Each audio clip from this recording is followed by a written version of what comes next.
What? Yeah.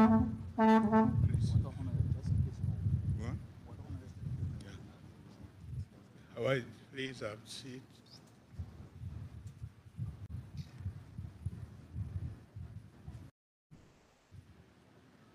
Mr. Vice President,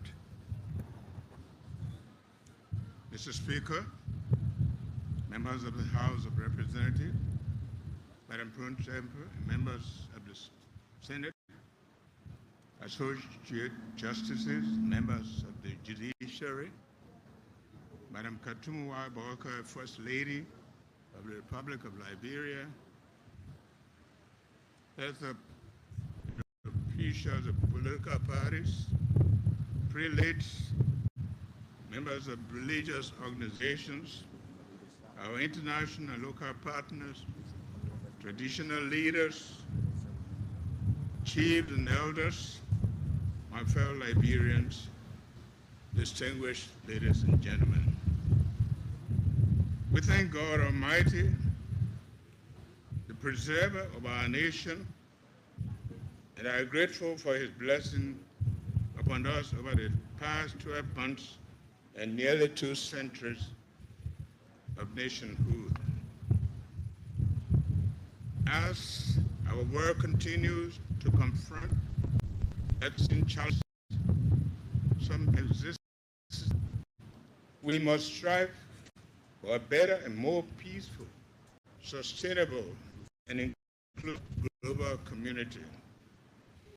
Please permit me to take this moment to express my profound thanks and heartfelt gratitude to you, the people of Liberia, for your unwavering commitment to the peace and stability of our beloved country. Your dedication to keeping the peace reflects our conviction that peace must be grounded in unity and national solidarity.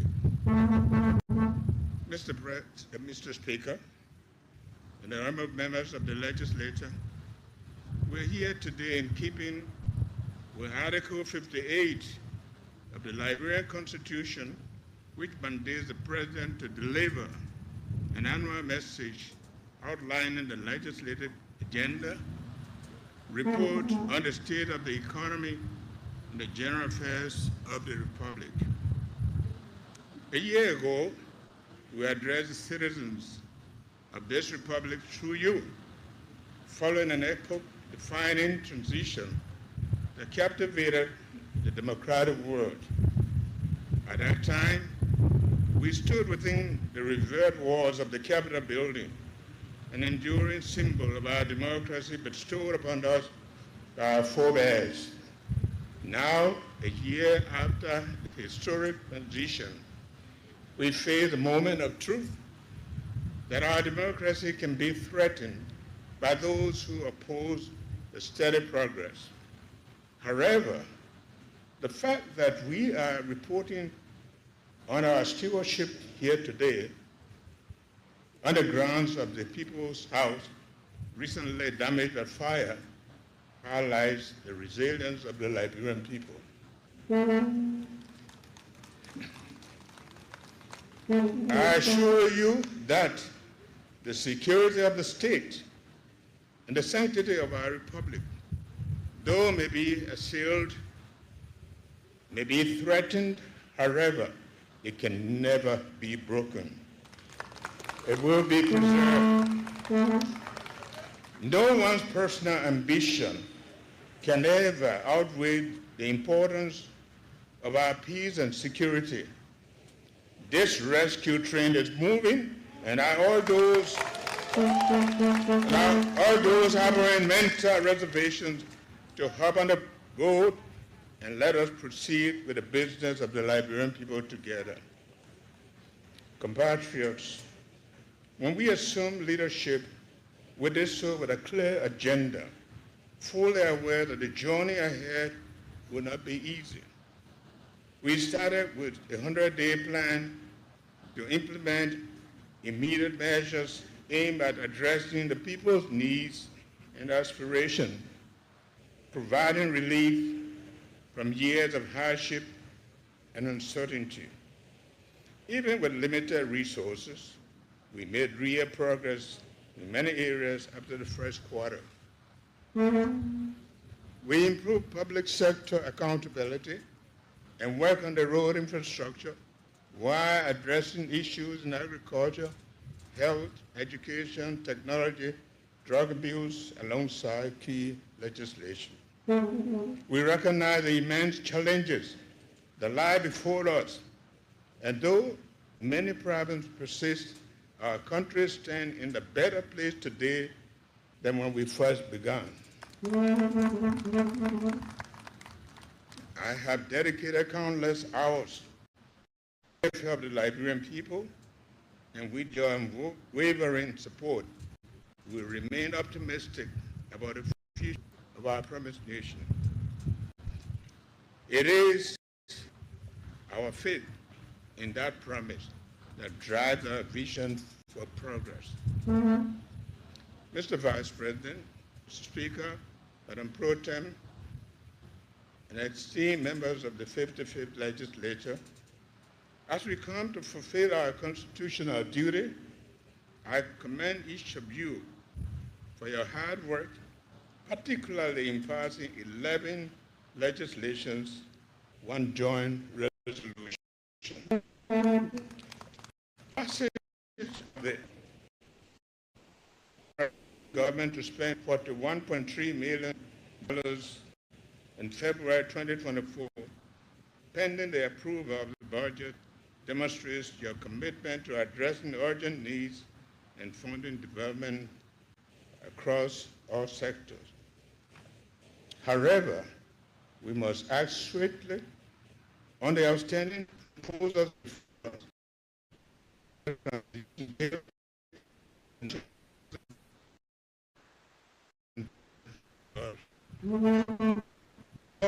urge institutions and by Financial Holding Companies Act of 2024 and the new zoning law that will impact the national budget, 6 financing agreements to support economic growth, and 2 bills aimed at improving education and tax system. To empower young people and equip them with the skills necessary to meet national needs, we propose the Liberia Youth Services Program, LISEP, and the Technical and Vocational Education Training TVET Commission Act of 2024.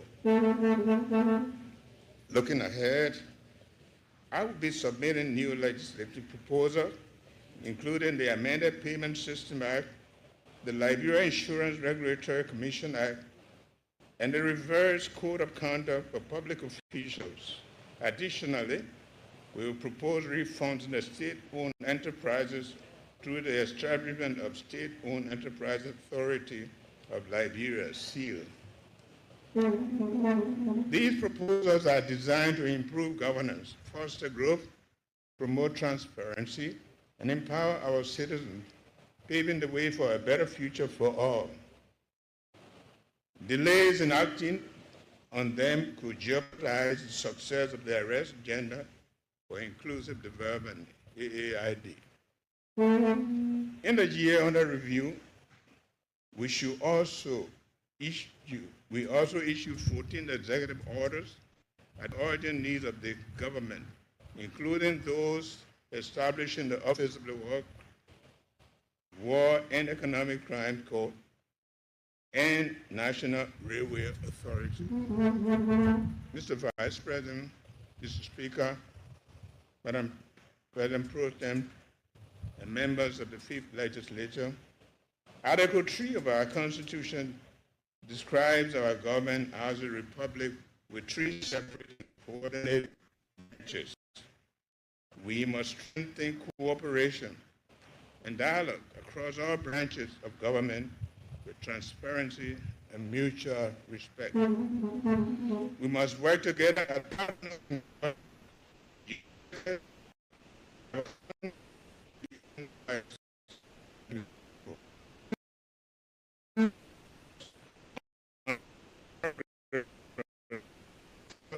Republic. Mr. Vice Speaker, Madam President Pro Tem, esteemed members of the legislature, allow me to give you some perspective to further understand where we came. We inherited an economy in decline with Liberians facing unprecedented hardship, rising and growing inequality. Before our administration, growth slowed to just about 4.6%, while inflation surged to a double digit of 10.1%, driven largely by rising food and fuel prices. The current account debt at the time had worsened to 26.4% of the GDP. International reserve dangerously low, just about 2.1 months of import cover, and debt burden had ballooned to 2.5 billion, with 54.6% of the GDP. Civil servants were facing extreme hardship due to pay harmonization and delayed salary payments, leaving them vulnerable to payday lenders and informal financial schemes like SUSU clubs. We simply did not just recognize these challenges and their impact on our citizens. We took decisive action to increase salaries of health workers, the police, and the teachers. We have taken steps necessary to restore economic stability and have made good progress. In 2020, our economy demonstrated resilience and steady growth with a revised real GDP growth of 5.1%. Key sectors driving the growth include mining, agriculture, fisheries, and services, infrastructure and energy deployment, supported by international partners such as the World Bank, African Development Bank, the European Union, USAID, further bolstered attention. We have managed inflation prudently, reduced it to 7% by the end of 2024, down from 10.1% in 23, thanks to the sound fiscal measures. We expect inflation to decrease 4% in 2025. The country's international reserve have improved to 458.9 million, and the Liberian dollar has appreciated by 4.7% against the US dollar. The General Bank has reduced the monetary policy rate from 20% to 17%, boosting confidence in the financial system. As a result, private sector credit had increased by 9.1%. Efforts to strengthen the financial governance are underway, focusing on reducing operational costs and addressing audit recommendations. Our participation in the Extended Credit Facility as ECF program will help rebuild reserve, strengthen fiscal policy, and enhance domestic revenue through improved tax collection and streamlined exemptions.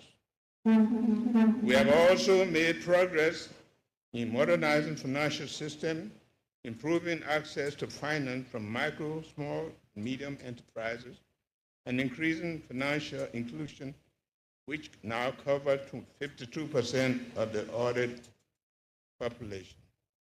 Implementing the National Electronic Payment System, SWIFT, and transition to cashless economy further demonstrate our commitment to a stable, inclusive, and resilient economy.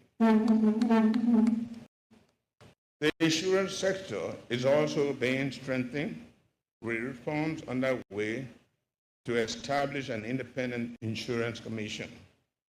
The establishment of the Special Economic Zone will further diversify the economy, promote job creation, and foster inclusive development.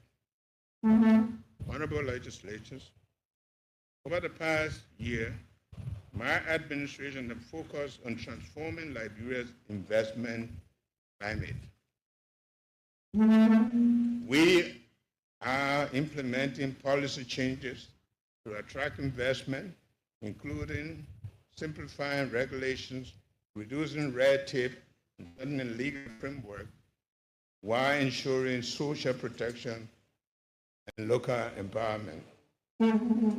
We have engaged both domestic and international investors, showcasing Liberia as a land of untapped opportunities.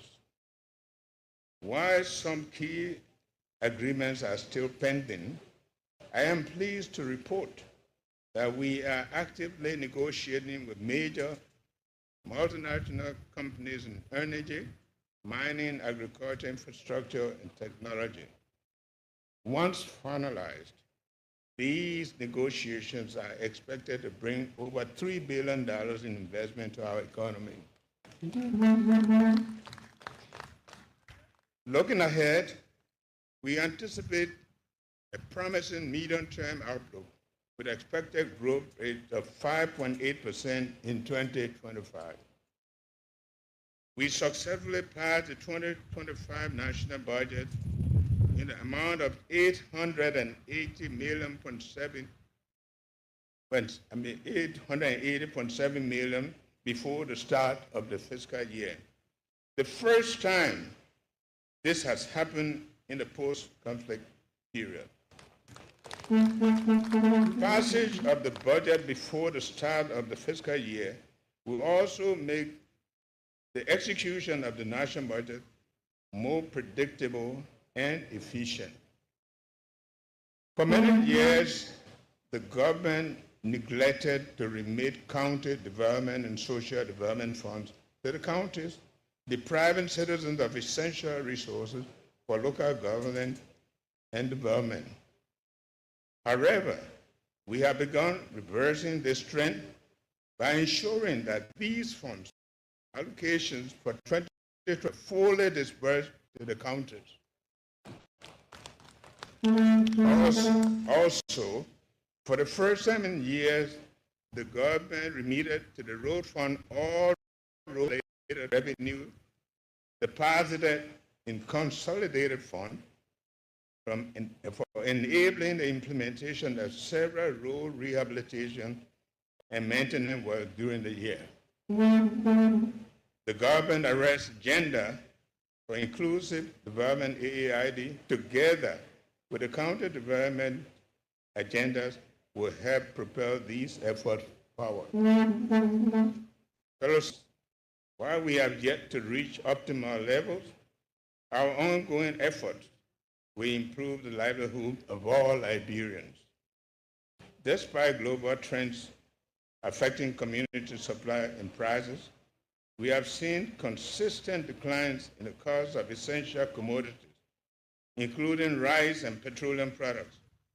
The price of 25 kg IR64 parboiled rice was reduced within the first 2 months of our leadership. In addition, we successfully implemented the measure to reduce palm prices, lowering the price of premium malt spirit by 12.5% for $US$47 in January to $3.91 in December 2024. In fiscal year 2024, in the face of global challenges, Liberia made remarkable progress in revenue mobilization.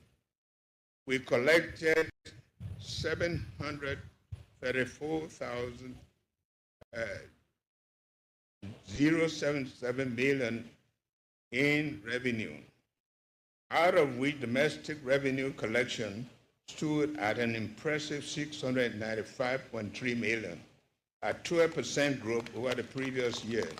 This achievement marks the highest domestic revenue collection in our nation's history. On the expenditure side, we spent a total of $661.4 million to execute the government functions and projects. To strengthen progress, we have implemented needed tax reforms, introducing the value-added tax VAT in April 2024 to replace the outdated goods and services tax GST. We are also investing in digital tax administration and building state-of-the-art customs inspection facility at the Freeport of Monrovia to increase efficiency and expand our tax base. These interventions and reforms align with the regional standard, improve tax compliance, and are expected to create a more stable revenue stream for the future. The Rabas International Airport, a vital gateway to Liberia and a potential driver of economic development, has faced operational challenges. However, under this administration, we have charted a new course, making significant strides to unlock its promise as a regional hub. To enhance safety and operations at the airport, we have invested additional fire trucks, backup generators, and navigational aids. Ongoing engagements with developers are focused on expanding the airport and improving its infrastructure and management.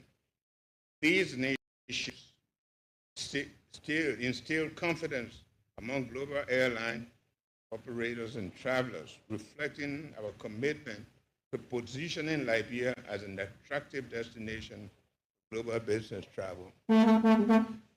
Recently, we welcomed Ethiopian Airlines, which connects Liberia to over 150 global destinations and reduce air travel costs at key markets, including the USA, Europe, and Dubai.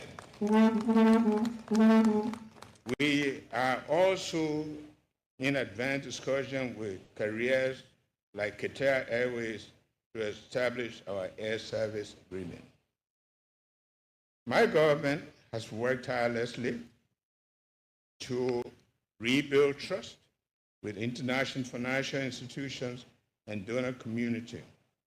In 2024, we secured $210 million financing package from the IMF Extended Credit Facility, ECF, to address macroeconomic imbalances and improve debt sustainability from 2024 to 2027. Our inclusion in the ECF has unlocked support from both multinational and bilateral partners.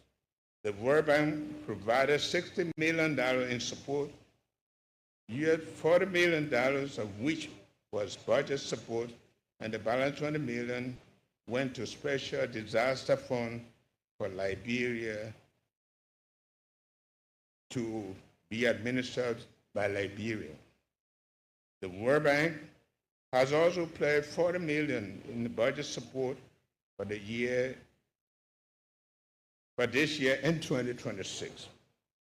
We secured a $16 million grant from the European Union for 2025 to 2027, while the African Development Bank provided $40 million for road projects.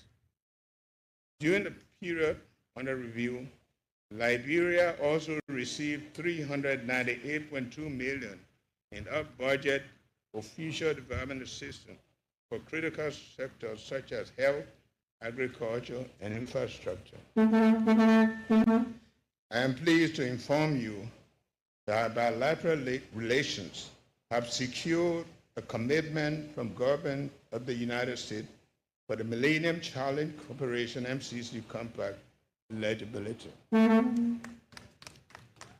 This is a significant achievement as it potentially exposes Liberia to substantial financial support in its development when completed in a couple of years. This milestone reflects confidence in the step we've taken as a nation, particularly in promoting transparency, making sound economic decisions, and strengthening governance. Mr. Vice President, Mr. Speaker, members of the legislature, ladies and gentlemen, Liberia's development challenges are historical, yet foreign national circumstances urgent action. Upon coming to office, my government immediately began forming a new national development plan and counter development agenda, CDA, in the next 5 years. I am pleased to report that the plan and the 15 county agenda have been meticulously developed and validated by stakeholders across the country. They received strong endorsement from the Cabinet, the National Steering Committee, and our international partners, leading to a successful launch on January 15, 2025. This initiative, known as the Arrest Agenda for Inclusive Development, AID, is built on foundations of the Pro-Poor Agenda for Prosperity and the Development and the Agenda for Transformation. The AID is a set to carry Vision 2023, Liberia's ambitious goal of becoming a more capable and developmental state, ultimately achieving lower middle income status. The Arrest Agenda aims to drive economic transformation from diversification focusing on agriculture, rural development, and infrastructure. It emphasizes the rule of law, improved governance, and anti-corruption. The agenda also seeks to invest in human capital by transforming the education system, fostering technology and innovation, prioritizing public health and sanitation, promoting tourism and environmental sustainability.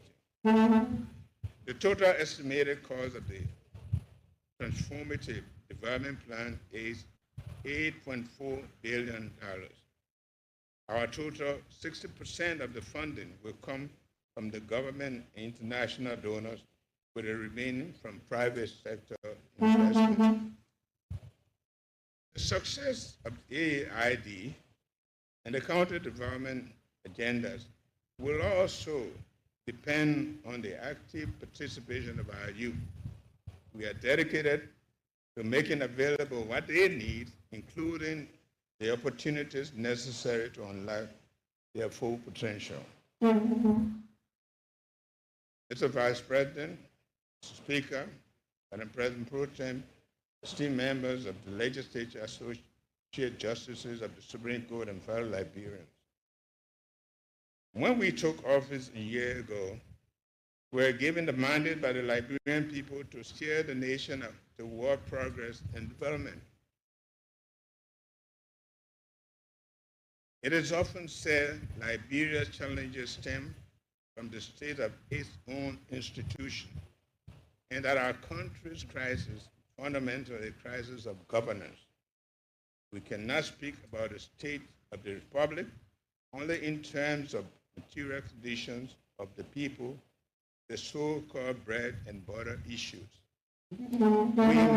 We must go beyond policy to address the deeper social and political dynamics that affect us, the undercurrent issues that run deep in our country and society, including addressing historical social cleavages that tend to divide us and create tension.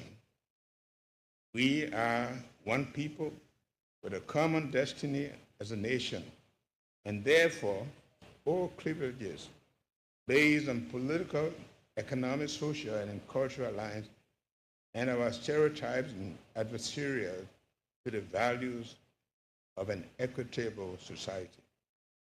This means divisions based on religion, social status, literacy and illiteracy, gender and policy must not be allowed to divide us and determine how we live as a people. In this regard, I call on our friends on the other side of the political divide, including the opposition parties, to join us in fostering a government of inclusion. Our democracy should not be defined by elections where the winner is perceived to have taken all. Instead, our path should not be on the next election, but the next generation. We must embrace genuine unity and reconciliation. Today, I'm pleased and proud to report that despite the challenges we inherited, we have made meaningful progress in key sectors. Liberia has immense potential for large-scale agriculture that will create jobs, feed our people, and strengthen our economy. However, this vital sector has not received the attention it deserves. Over the past year, we have taken significant steps to advance agriculture and enhance self-sufficiency. To help reduce our reliance on rice import, we cultivated over 4,000 hectares of rice. This year, we aim to double our efforts by cultivating an additional 6,000 hectares. We are constructing 5 mechanization centers in Bong, Lofa, Margibi, Montserrat, and Nimba County to enable farmers to access essential machinery in production. Another way, in mechanizing cassava cultivation, aim at both consumption and starch production. We have directed substantial support towards cocoa and oil palm production, resulting in 10 hectares of cocoa cultivation and investment in palm agro-business. We are also in the process of establishing a palm vegetable oil refining to meet demands commercial production. My administration has increased agriculture budget by over 200% compared to the previous year. Our National Agriculture Plan highlights the value chain with dedicated funding to enhance agribusiness and create jobs. To combat food insecurity and support world populations, we have funded a comprehensive food security survey to assess food security in our communities. To foster innovation and growth in the agriculture sector, we hosted the National Agriculture Fair in Kakata, Margibi, which now will be reactivated at an annual event with the next one scheduled in Nimba County 2025. Mr. Vice President, Speaker, and members of the legislature, ladies and gentlemen, the top priority for my administration is the development of our road infrastructure, essential for convenient travel, access service, and boosting the commerce. The poor state of our roads has long contributed to rural neglect and stunted our development. It is unacceptable that out of 13,000 kilometers of proposed road network, only 1,000 kilometers are paved. Improving road connectivity is the cornerstone of our development agenda. In the past year, we delivered on our promise to recondition and maintain major road corridors within the first 100 days. We have continued to maintain 783 kilometers of major road nationwide, in key routes such as Buraville to Bopolu, Wanyama to Foya, Foya to Medicoma, Red Route, Caribbean Pass, resulting in reduced commodity prices. Since January 2024, We expanded the RIA road project from 8 to 20 kilometers of paved road. To Lugatu Road project is 85 complete, with 42 kilometers paved, while the Sakri Road project reached 50% completion. With financing from the World Bank Rural Economic Transformation Project, RETRAP, we completed the biodiversity study on the Tabita to Zedru corridor, including Town to Zedru. We have also secured financing and finance design for key corridors, including Zedru to Davidstown, Putukan to Kerpo, and Barclayville to Southstown to Clinton.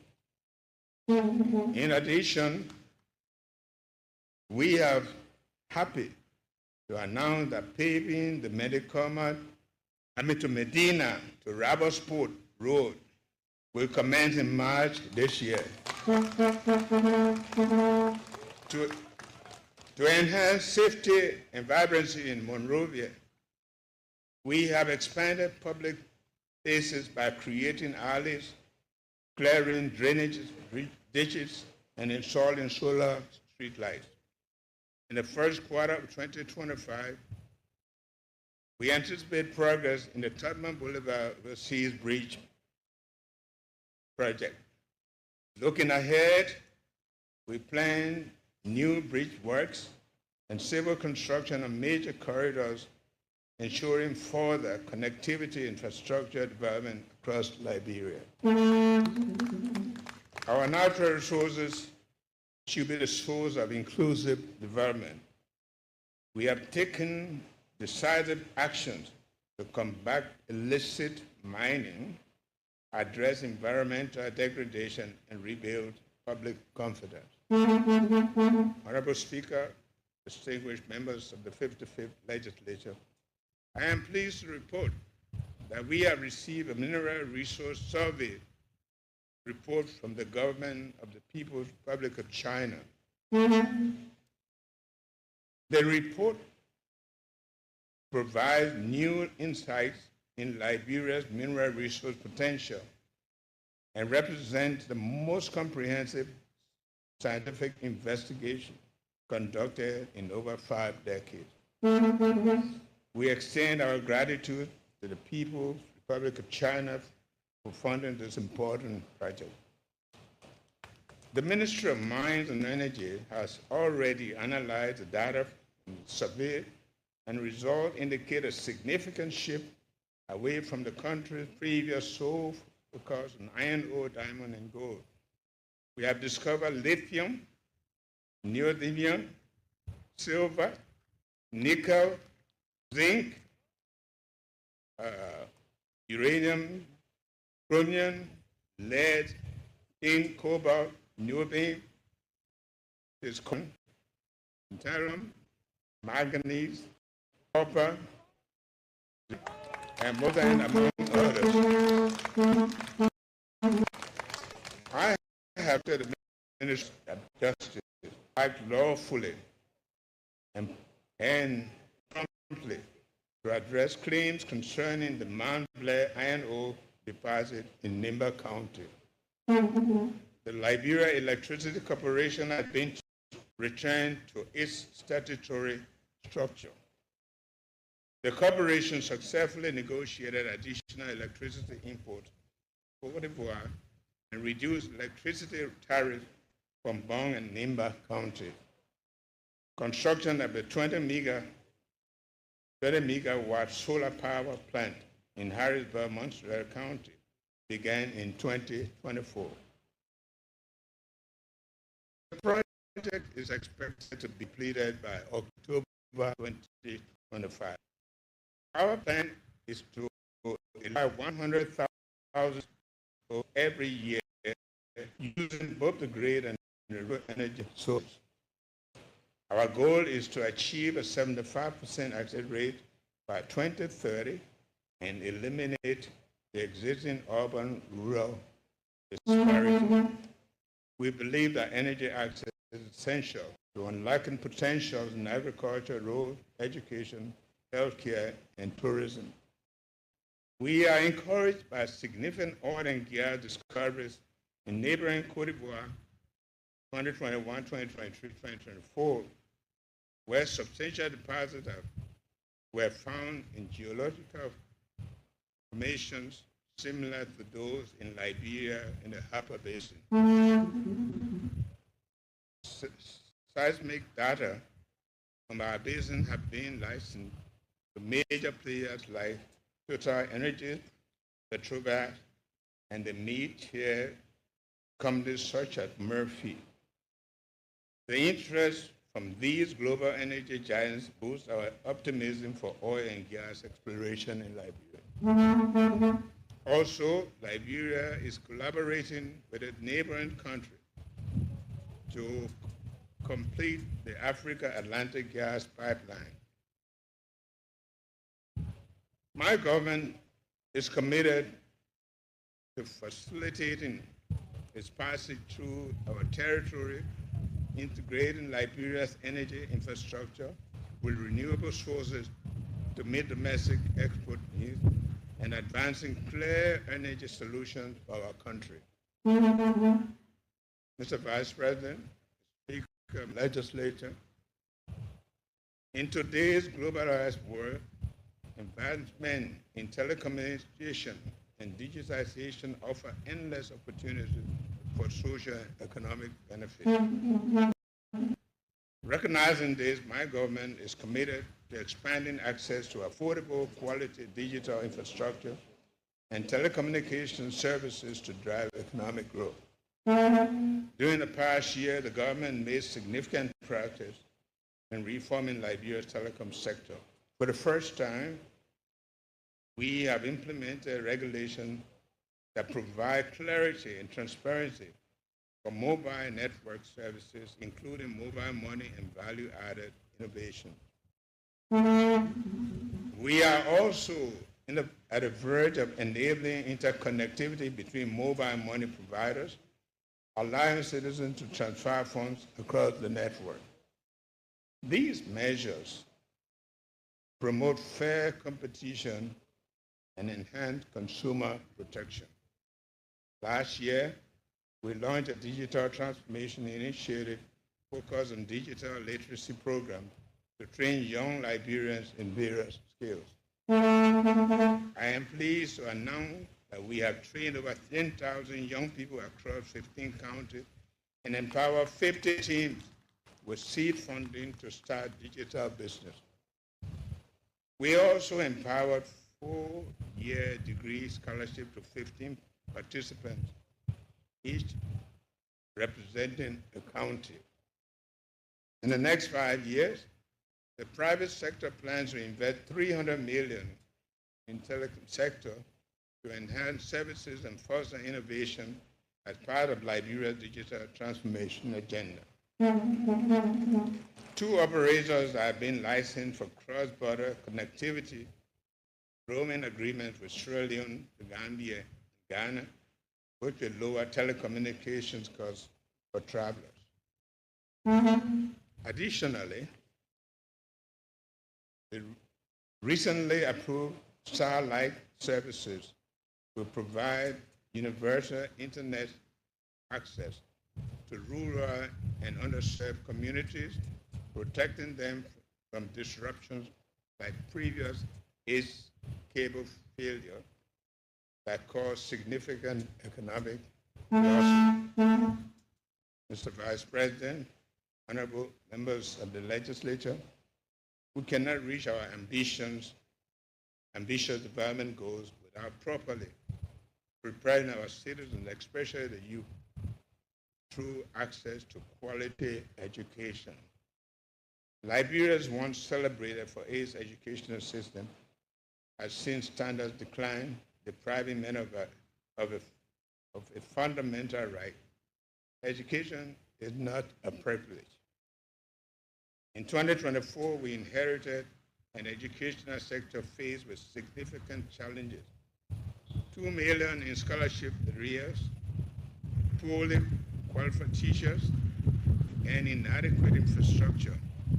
Many public schools are deteriorating deteriorated, with several projects delayed or abandoned.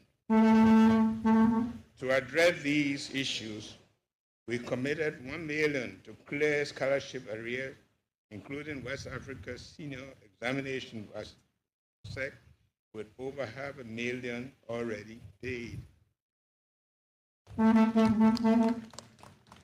We assessed 14 counties, validated teaching workforce that transitioning qualified volunteer teachers into our system. We launched $75 million fundamental learning project with USAID, focusing on reading the math for third graders, and equipped 156 public schools with digital learning platforms and solar power. New policies such as the National School Quality Standards and the Center for Excellence will ensure high educational standards. At the primary level, we are launching the One Child, One Chair initiative to address the shortage of chairs for school children nationwide. At the tertiary level, we have assessed the need for renovating the University of Liberia's facility and initiated transformational leadership efforts to build the university's endowment, enhancing its national and global effectiveness as a center for academic excellence in the coming year. We have taken deliberate steps to conquer and food insecurity in schools by allocating $1 million to the school feeding program for primary schools.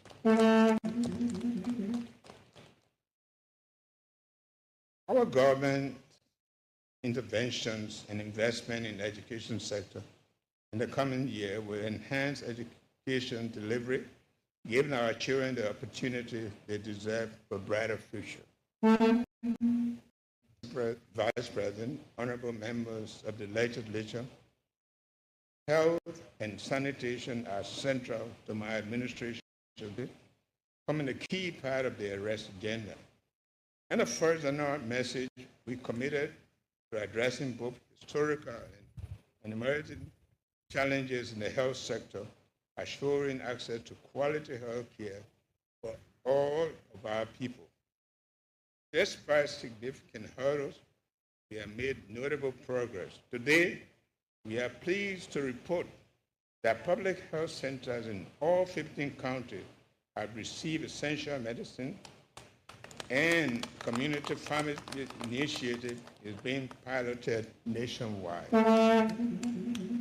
Maternal and child mortality rates have decreased, with child vaccination rates rising from 64.9% to 73% in 2024. We have also seen improvements in the tuberculosis treatment success rate. However, drug and substance abuse remains an epidemic. As a result of the danger and a wide-ranging impact on our society, we declared drug substance abuse as a health emergency and a threat to national security. To date, we have made steady progress in raising awareness and preventing drug abuse.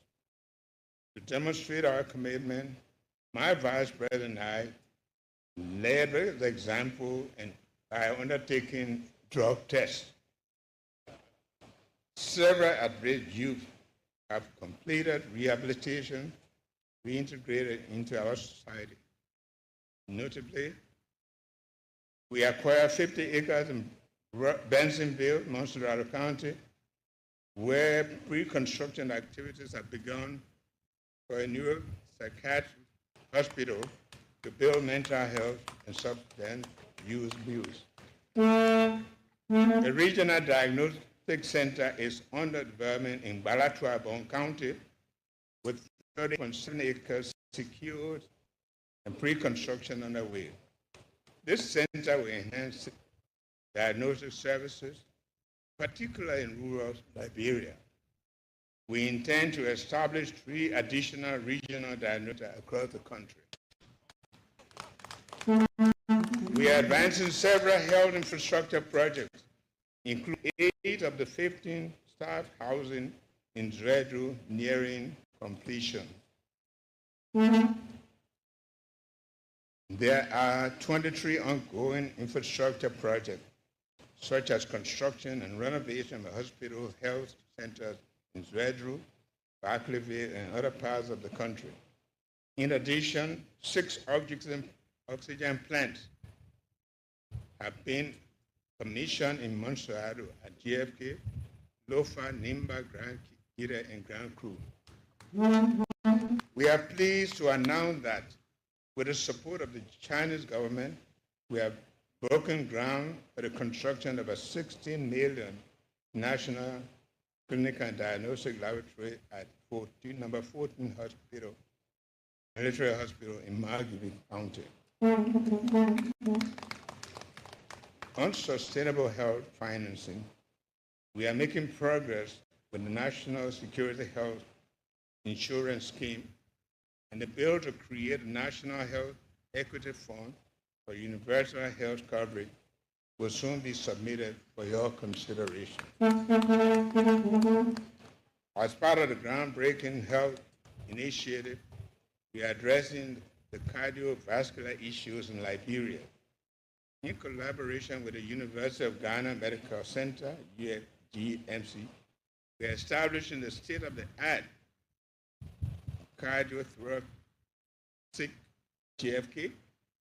The partnership emphasizes cross-training medical professionals equipped in advanced facilities and performing life-saving surgeries.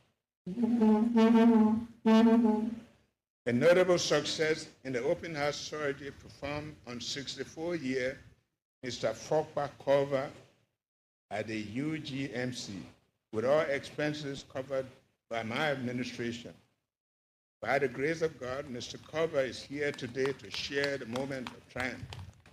Mr. Cover, please stand to be acknowledged. I don't know where Fokpa.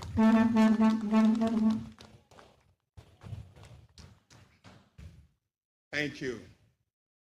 By mid-2025, our goal is to perform some of these critical surgeries locally at GFK, significantly improving access to cardiac care for all Liberians.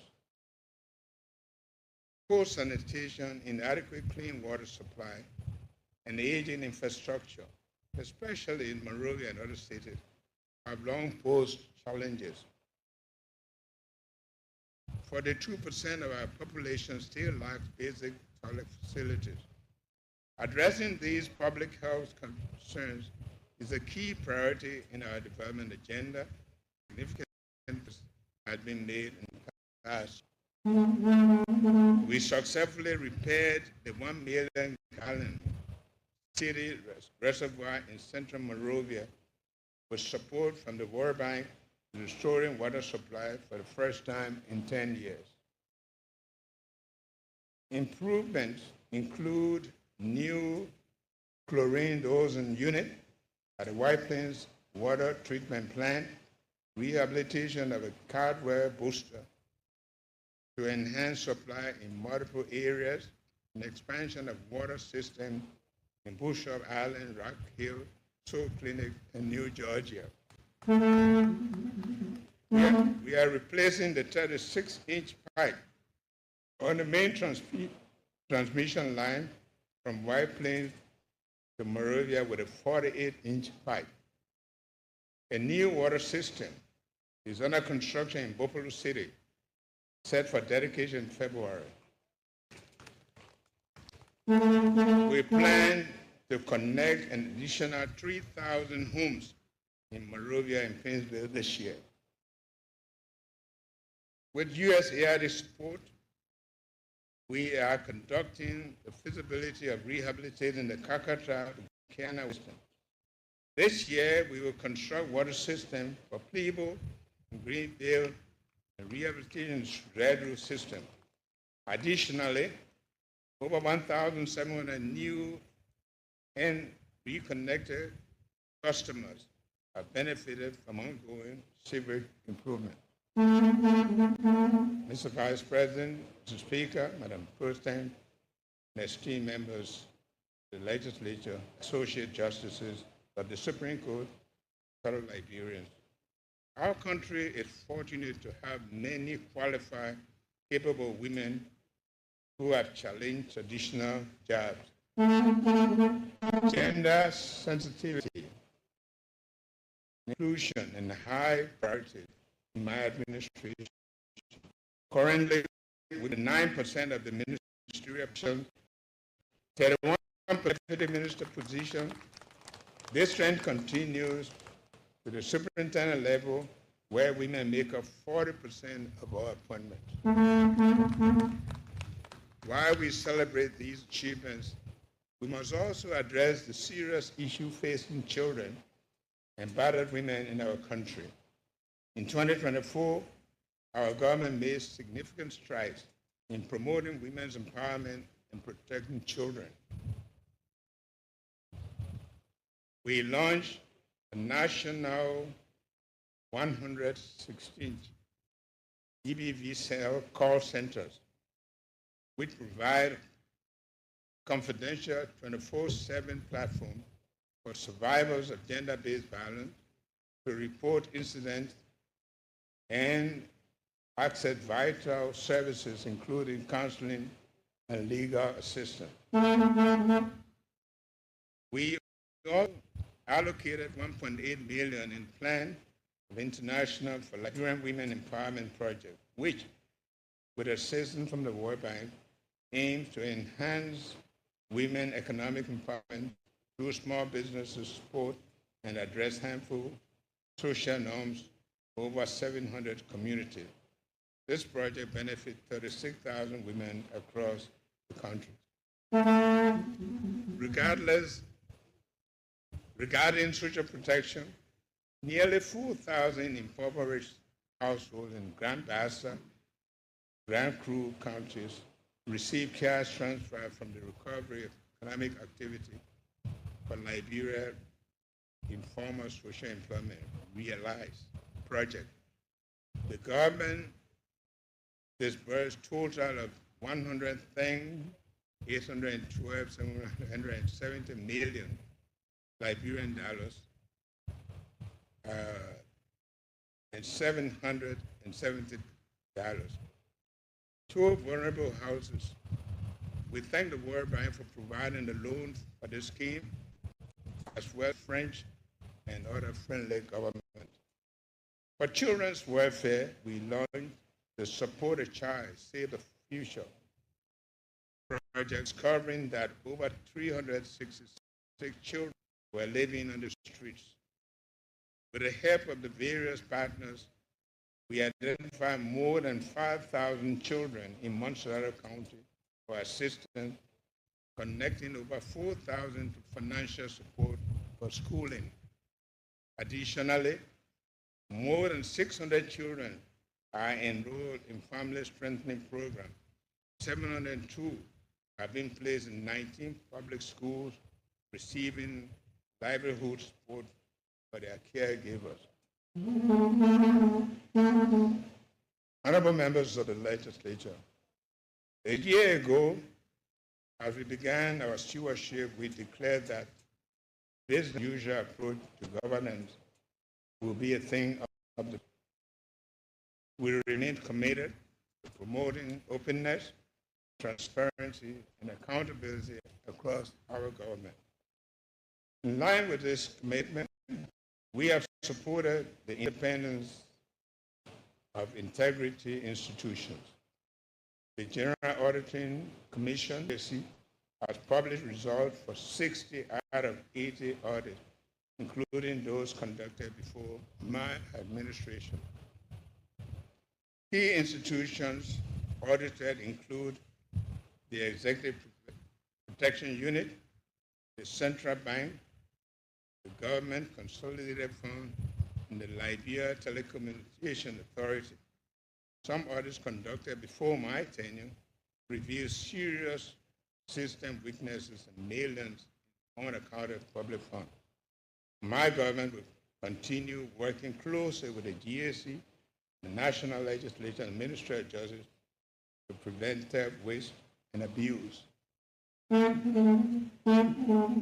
Unprecedented audits of the Office of the President, the Judiciary, the Office of the Chief Justice, and the Senate demonstrate our collective determination to promote accountability.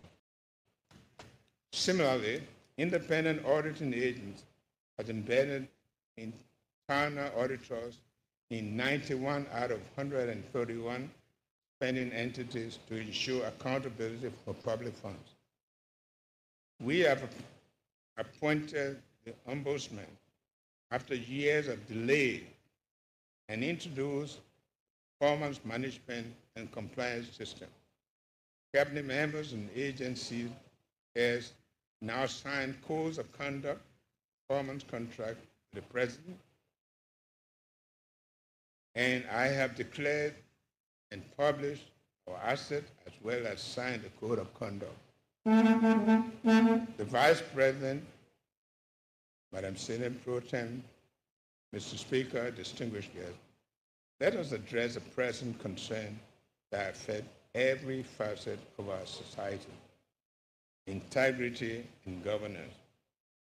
Last year, I spoke candidly about how systemic corruption undermines trust, hinders progress, and tarnishes our reputation. A new beginning is needed, a Liberia where transparency and accountability are cornerstones of our government. While corruption remains a formidable adversary, we must recognize the progress that we have made. Our determination has led to more transparent systems, established accountability measures, and fostered ethical practices. Citizens are increasingly aware and willing to speak out against corruption while leaders are committed to integrity.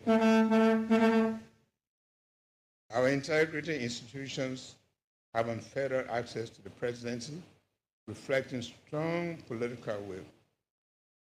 Payroll audits across several ministries have removed thousands of ghost names, saving millions.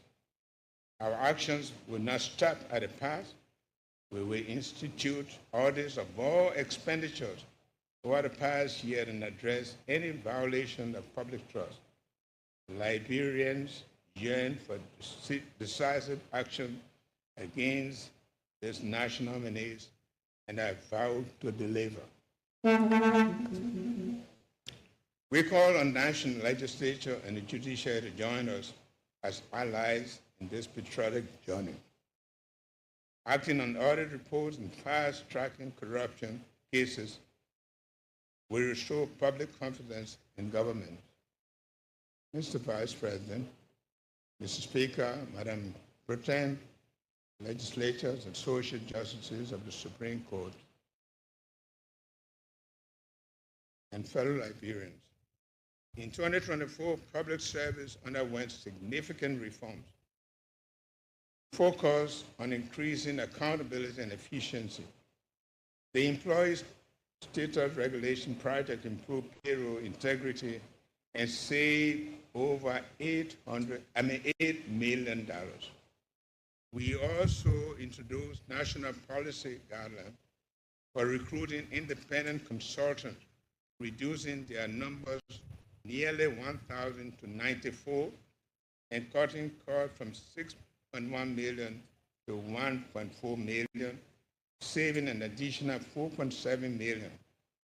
These initiatives further transparency and enhance public service efficiency.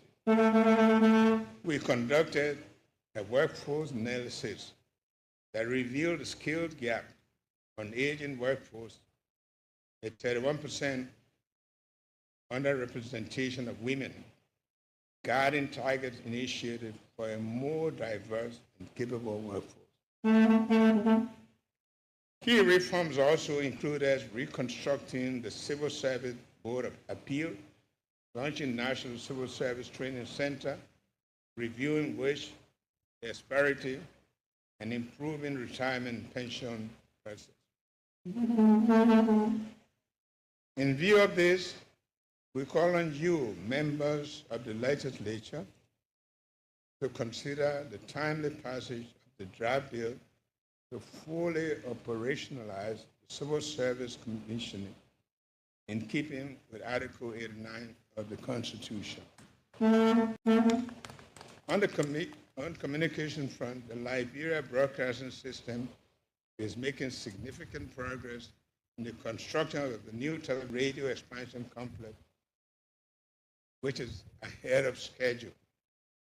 This $5.5 million project funded by the People's Republic of China through the China Aid includes complete refurbishing of the existing infrastructure and introduction and advanced equipment. Once completed, LBS radio and television network will experience substantial improvement in the ability to inform, educate, and entertain the public. My government is dedicated to promoting freedom of the press, fostering an environment where the media can thrive. To support this commitment, operational licenses were issued to 45 new print and electronic media institutions during the period under review. In an age where information is more accessible than ever, social media shapes our agenda. The importance of a responsible press cannot be overstated. As citizens, we must encourage ethical journalism that prioritizes truth and accuracy over sensitization as a role of responsible press in preserving our democracy is indispensable. As we face the daunting challenges of climate change and global warming, Liberia remains steadfast in advancing environmental sustainability. In 2024, we developed regulations to conserve air, water, and soil with international climate financing. We are constructing coastal defense to protect vulnerable areas such as West Point, Greenville City from sea erosion. We have enhanced climate reporting by establishing a meteorological center in the Climate Smart Lab at the University of Liberia. Our commitment extends to enforcing environmental laws and signing international agreements to mitigate climate impact.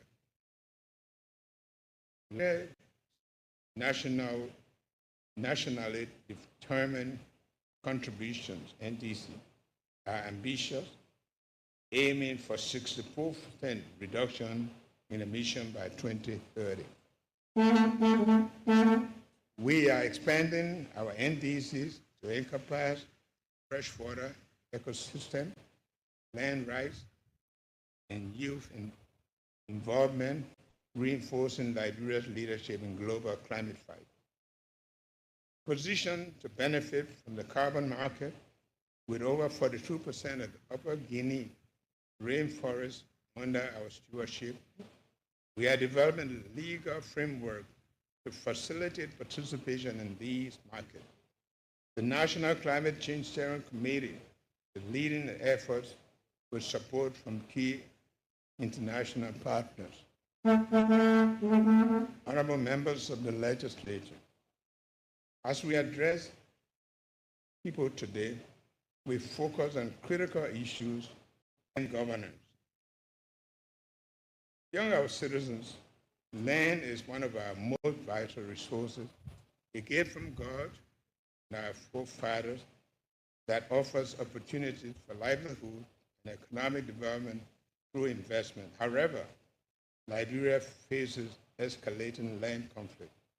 Our court systems are overwhelmed with land cases, and headlines highlight disputes between investors and communities alongside powerful individuals grabbing land from the vulnerable.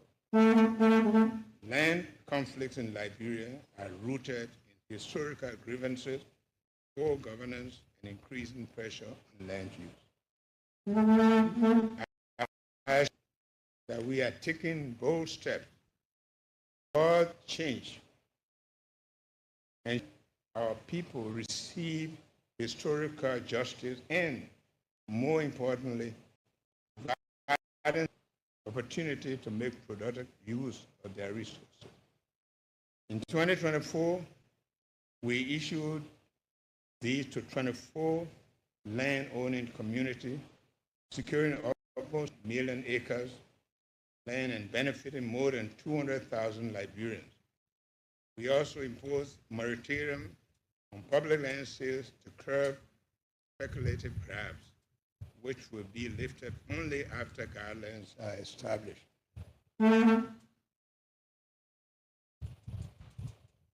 These efforts are aimed to enhance tenure security, resolve conflict, and promote sustainable land investment throughout Liberia. We will continue to prioritize crucial efforts.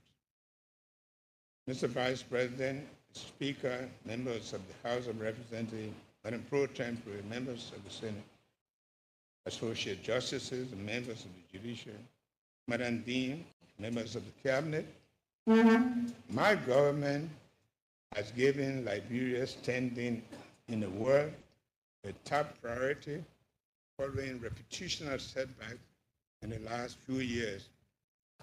In past years, Liberia's foreign policy and external relations have seen many shifts that have lifted country's image internationally. These steps have begun to restore the country's reputation, repositioning us as a respected actor, both regional and globally. During the year, we stepped up effort to establish new bilateral relations while engaging with others to deepen existing relations. Key initiatives have raised Liberia's profile and reinforced our commitment to stability, peace, and economic development. I am pleased to announce that we established diplomatic relations with 6 new countries: Barbados, Bahrain, Uzbekistan, Croatia, El Salvador, and Bolivia. We also signed 9 new bilateral cooperation agreements with our eastern neighbor, Cote d'Ivoire, and signed 15 new agreements with Morocco in the area of trade, agriculture, education, cultural exchange, mining, and natural governance, among others. Our engagement with the Union has resulted in about 110,000 million United States dollars budget envelope, reflecting the international community's confidence in Liberia's future. Focusing on our home region, Liberia took leadership in revitalizing the Mano River Union by convening a meeting of ministers of foreign affairs, finance, and defense in Monrovia. Subsequently, Liberia negotiated a roadmap with Morocco on behalf of the sub-regional, leading to an agreement that included funding for the construction of the new Mano River Union Secretariat Office. Within ECOWAS, Liberia has supported efforts to preserve the unity of the community by behind scenes engaging with the Alliance of the Sahel State, Burkina Faso, Mali, and Niger. These efforts continue. Since 1961, when Liberia served a half term on the UN Security Council. In 1970, when Liberia's Angie Brooks Randolph served a one-year term as President of the UN General Assembly, Liberia had not held any comparable global governance leadership role. We have to change this. We launched at the General Assembly in September 2024 of Liberia's bid for a non-permanent seat on the UN Security Council 2026-2027 term. I am proud to report that Liberia has secured key endorsement for its candidacy, receiving support from both the African Union and ECOWAS. Liberia stood with Ukraine in protecting its sovereignty and has supported ceasefire in Gaza, as well as return of the UN Agency for Palestine to serve humanitarian needs of the people in Gaza. Additionally, we believe our global standing has been enhanced through the reform of our passport system. In the bid to ensure integrity and international acceptance of our passport, we have cancelled and recalled all privileged passports issued for the past 6 years. A measure is now being adopted by neighboring countries. This measure ensures that Liberia's passport system is secured, reliable, and worldwide. Furthermore, we have improved the efficiency of our passport services for timely and accessible processing for all citizens. These actions, along with new interim security and screening protocols, have improved the application and the processing system. This has resulted in a 60% decrease in passport processing time, safeguarding the integrity of the passport as a reliable global identity for our citizens. In view of this, I call on all our Liberians to join us in making 2025 a year to Liberia's global prominence.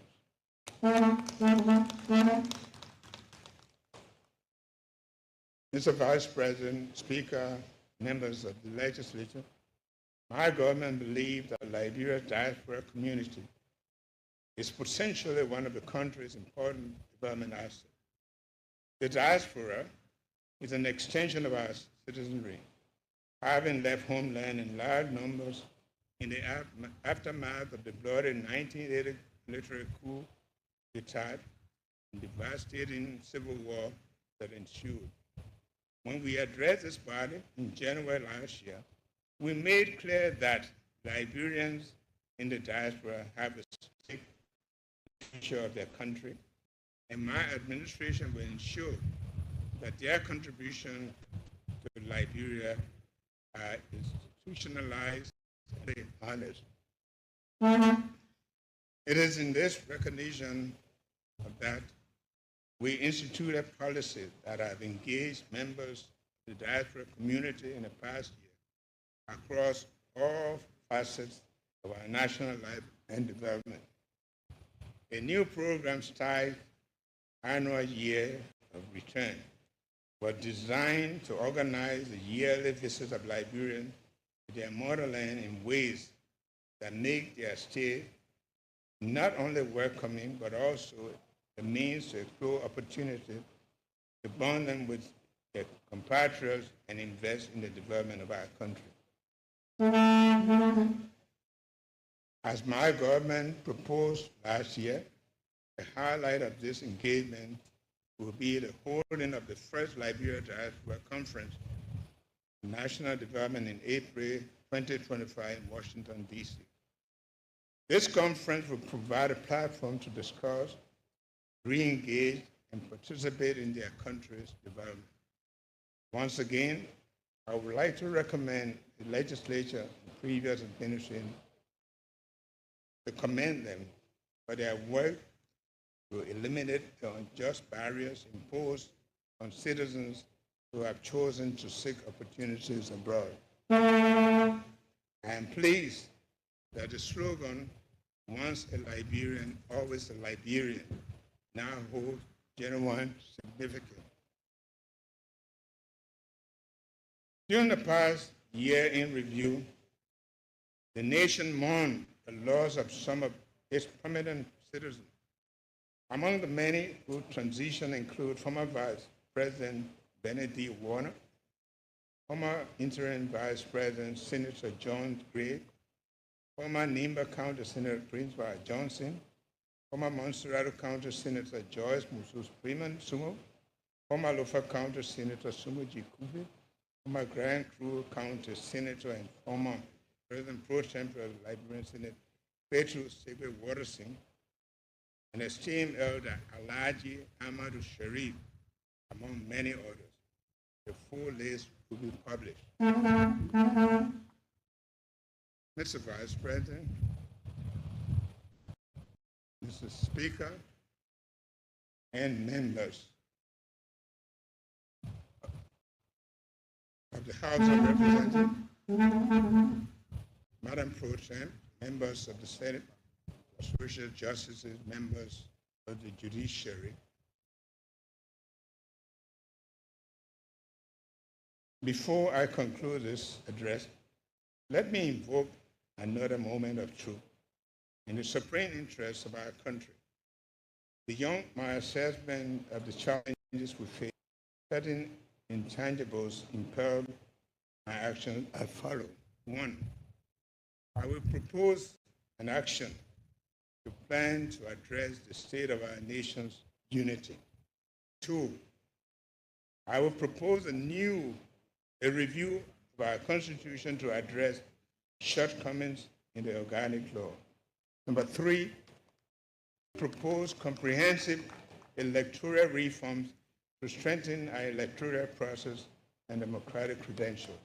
4, I will institute plans for the proper burial of the former President William R. Turnbull and Samuel K. Doe. 5, we will propose a plan to recognize ECOWAS for their vital contribution to maintaining peace and stability during our crucial times in Liberia's history.